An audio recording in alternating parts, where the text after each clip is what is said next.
somewhere, somehow. We just gonna wait till she get in the booth before she go wild.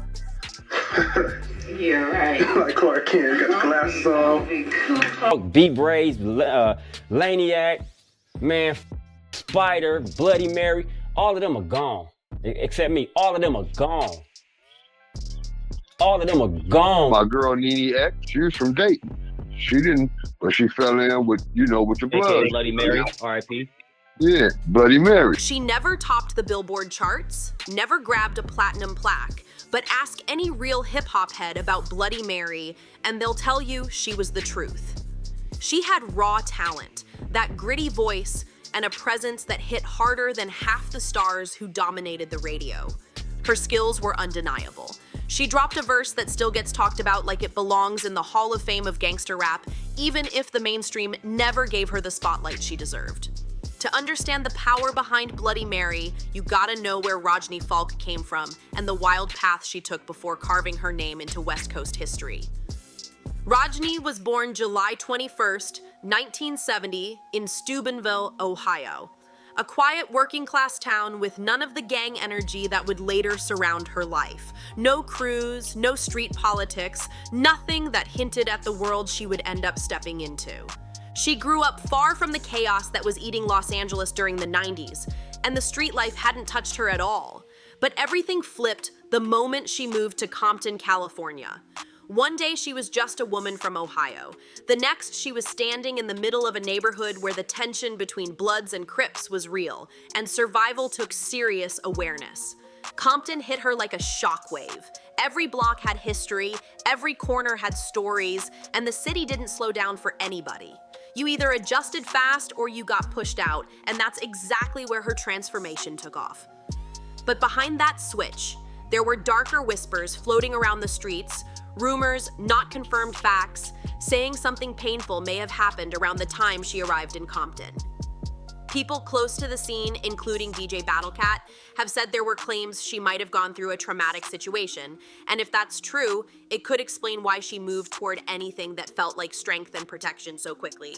That might have been the moment Rajni Falk stepped into her new identity as Bloody Mary.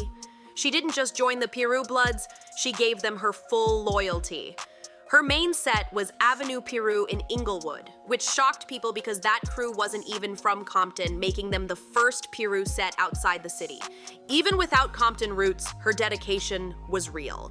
She built deep ties with Avenue Piru and later connected with Fruittown Piru on the east side, proving she wasn't just rapping about street life for show, she was living everything she put on the mic.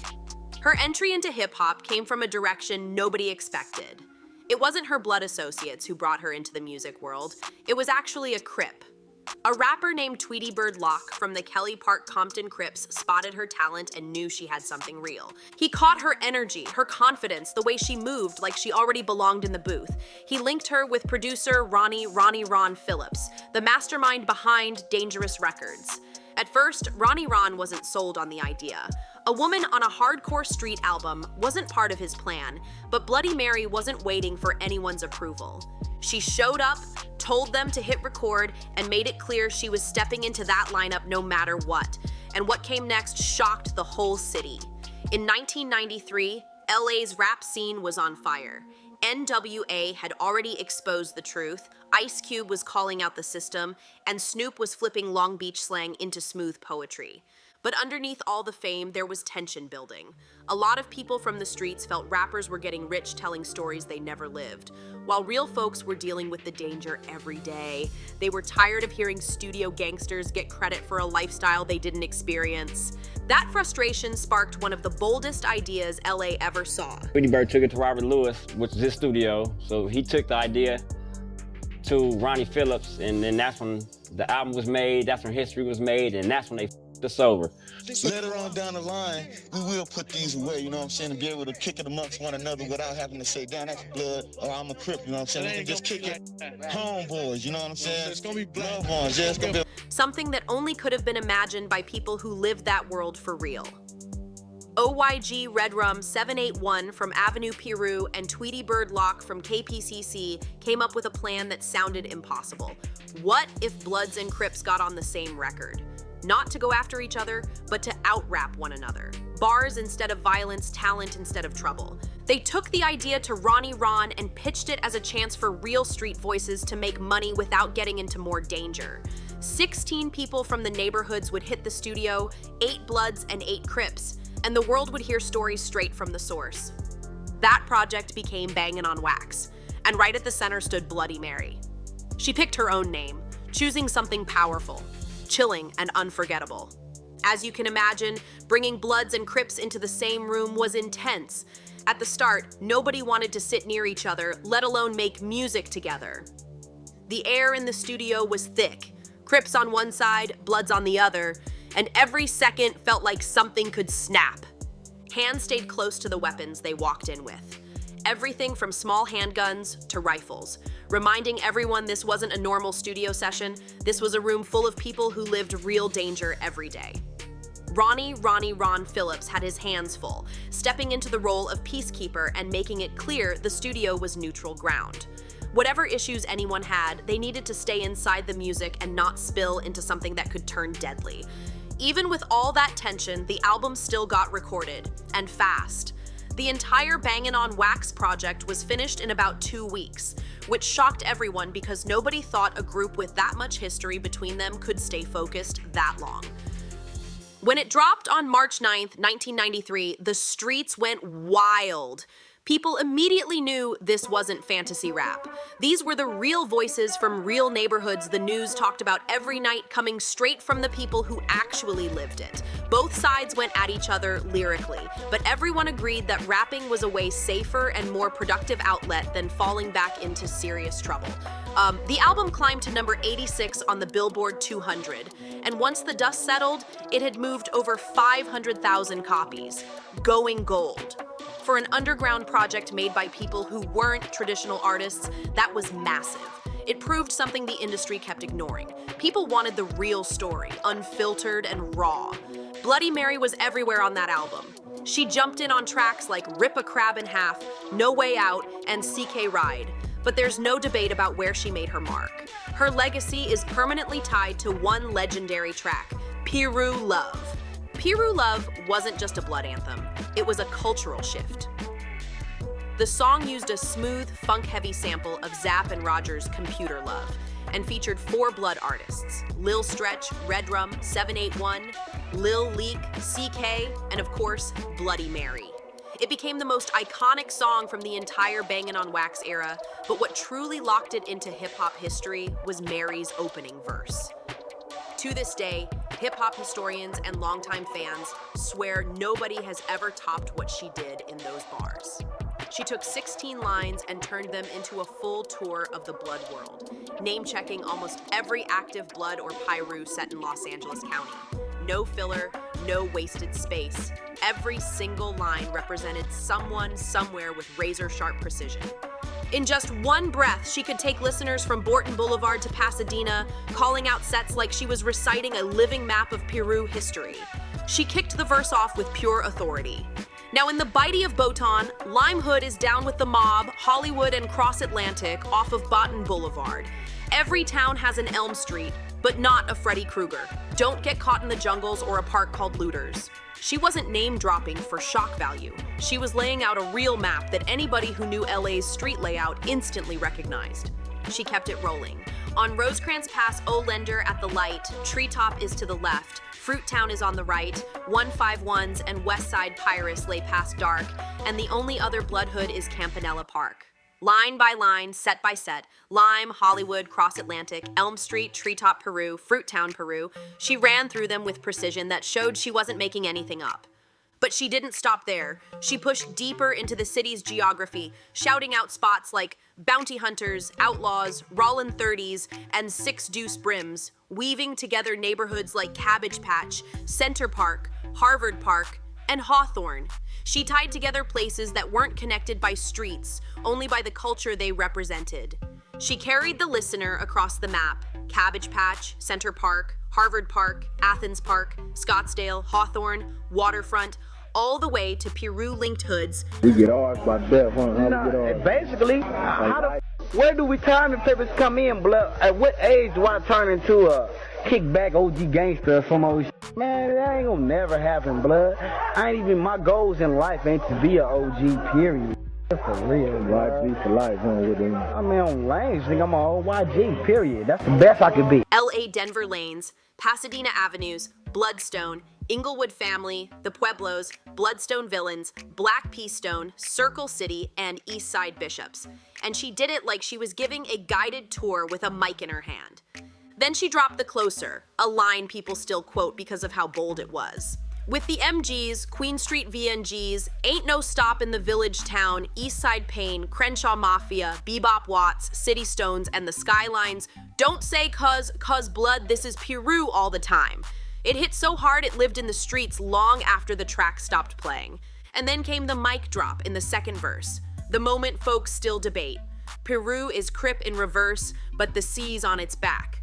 Delivered in her deep, booming voice, that line sent shockwaves everywhere. She wasn't glorifying anything. She was explaining the culture through wordplay sharp enough to spark conversation decades later. It's one of the reasons she's remembered as one of the smartest pens in gangster rap history. But the twist nobody saw coming, the singer behind the hook, the part that made the whole world vibe with the track, wasn't even a blood. It was Eclipse, a Crip from Compton. That detail showed the bigger purpose of the Bangin' on Wax project, proving music could rise above any street boundaries when people focused on creativity instead of conflict. Bloody Mary didn't just make a name for herself, she dominated the project, standing out not only as the only woman on the album, but as one of the sharpest storytellers to come out of that era. And with the underground scene buzzing, it was only right that she stepped into her next chapter. The streets knew her name, critics respected her pen, and the world was paying attention. In 1994, she released her debut solo album, She's Dangerous, under the alias Nene X. It didn't climb the Billboard charts, but that wasn't the mission. This was her moment to prove she didn't need a giant crew or a collab-heavy track to shake the room. She could stand alone and still sound powerful, but her journey had started even earlier. Before Bangin' on Wax was even a concept, she was already working with Tweety Bird Locke, the Crip-turned-producer who believed in her from day one. Back in 1992, she was spitting fire on his album 187 Ride By. Tracks like My D's, Prejudice, Coming Out the Cage, and Murder One carried her aggressive delivery and her fearless approach to storytelling. The album had a gritty, political tone, reflecting the reality of LA in the early 90s, and she fit that sound perfectly. And around that same time, she proved the unity shown in Bangin' on Wax wasn't just something people said in interviews, she backed it up in real time. A sudden beef jumped off from Miami.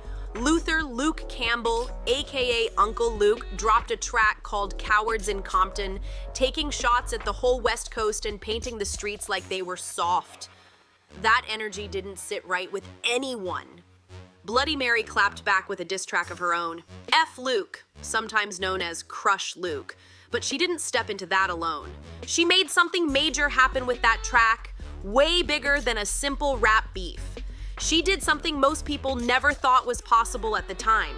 She reached across the battle lines and brought together both Bloods and Crips to push back against an outsider trying to disrespect their city. She brought in Blood affiliate Redrum 781 and linked up with Crips like Tweety Bird Locke and AWOL from Kelly Park, forming a rare moment of unity that caught everyone off guard.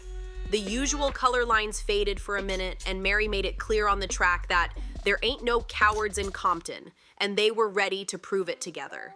That diss track wasn't just a clapback, it was a statement of pride, strength, and respect for their city. I eat whack like you became one of those lines people still repeat because of the way she delivered it. But while she was putting in work in the booth, the business side wasn't treating her right. Even with all the buzz around her name, Bloody Mary ran into a huge problem a lot of artists faced in that era: shady, independent labels. She realized she wasn't getting the money she earned and she wasn't being respected the way she deserved. financial drama with Dangerous Records kept piling up. Her producer, Ronnie Ron, even admitted later that he felt like a flunky in the middle of a system where the distribution companies, who were mostly white-owned at the time, pocketed the real profits while the artists got crumbs. Once Mary realized how the business was playing out, she walked away. She didn't want cheap fame. She wanted control and ownership. Her break came that same year when one of the most powerful figures in hip-hop stepped in. Suge Knight, who was running Death Row Records like a serious powerhouse, already had his ear to the streets through his ties with Mob Piru. When he heard Bloody Mary's verse on Piru Love, he was stunned. That fire, that voice, that detail. She had the exact authenticity he always searched for. Suge personally reached out and signed her to Death Row Records, giving her an upfront $12,000 to start. She was officially part of the Death Row family. She made an early appearance on Untouchable, a tough track featuring Lady of Rage and Storm, proving she could stand strong next to some of the hardest female artists on the label. Behind the scenes, she was recording at Can-Am Studios in Tarzana, California, stacking tracks between 1994 and 1996. The plan was simple. All that work would build up to her first official Death Row album. But Death Row was falling apart at the same time. Legal trouble was everywhere. People were going to jail, and the internal drama kept exploding. Everything got worse when Tupac passed in 1996. That tragedy sent shockwaves through the whole label. Projects froze, albums got shelved, and Bloody Mary's debut became one of the many tapes locked away in the Death Row vaults. It was heartbreaking. Her songs, her voice, her momentum, all stuck behind closed doors while the label crumbled from the inside. Still, she refused to quit. In 2003, long after the hype around the era died down, Dangerous Records quietly released another album under her name, Day of Resurrection. It wasn't a full new studio project, and it was a 22-track compilation with all kinds of material. Her bangin' on wax cuts, tracks from She's Dangerous, and a few unreleased songs that had been collecting dust. One of the standout tracks was By Get Lifted, a sharp, intense record she did with B Brazy, another Blood affiliate with a strong legacy in LA music. And to remind people who she was, she dropped Piru Love 2002, a refreshed version of her biggest classic, bringing that old fire into a new era. Bangin' on Wax had been a major turning point in her life, the project that finally gave her a spotlight. But sadly, the unity that held inside the studio didn't survive once everyone stepped back into the real world. Someone who lived through it said it perfectly. It didn't last long. What started as a powerful symbol of peace eventually turned into chaos, because the reality outside the booth didn't follow the script. Once faces and affiliations were stamped on an album full of threats and diss lines, it didn't calm anything down. It only added more fuel to tensions already burning in the streets. It didn't just spark tension, and it poured gasoline on streets that were already on edge. Legendary rapper BG Knockout, known for working with Eazy-E on Real Compton City G's, later spoke on how dangerous that project really was. He revealed that he was invited to be part of the original Bangin' on Wax album, but he turned it down. According to him, the whole idea was risky from the jump. The thought of publicly calling out your real-life rivals during a time he described as the worst era for gang conflict felt wild to him. Knockout said dropping bold insults on a widely distributed record back then was basically putting yourself out there in a reckless way. The album put a lot of these artists on the map, but it also made them visible targets, and the outcome showed how serious that was. Many of the rappers tied to the project either lost their lives or lived with constant danger shadowing them. One surviving member once said, "Almost all of them are gone," and hearing that hits harder than any lyric ever could. Take the Damu Ritas, for example, a Bloods collective that formed after Bangin' on Wax 2. These weren't studio performers, many were active in real street life. Out of the 9 core members, 7 passed away over the years, most due to violence, and that reality shook the whole scene. B Brazy was one of the most talented voices, known for his energy and confidence in the booth. He and Bloody Mary teamed up on tracks like B Get Lifted, creating moments that fans still replay today. But the spotlight also brought real-world danger. In May 2003, Brazy lost his life after an attack outside a motel in Inglewood. He was only 28. Another member, Peanut 2 of Denver Lane, passed in 1995 after being shot multiple times by rivals during a conflict, and his loss shook the community. Then there was Lil Laniac 2, who was caught in an ambush while sitting in his car with his daughter right beside him, a moment that still hurts people to talk about. Tiptoe, Spider, the Madai twins from Crenshaw Mafia, one by one the losses kept stacking up, leaving a deep sadness behind. And the Crip side suffered the same tragic pattern. Eclipse, the artist who sang the smooth hook on Piru Love, arguably the most iconic track of the entire movement, was killed in Compton in 1998. AWOL, a Kelly Park Compton Crip, lost his life during an encounter with police in 1997. No matter where you looked, the era was filled with heartbreaking endings.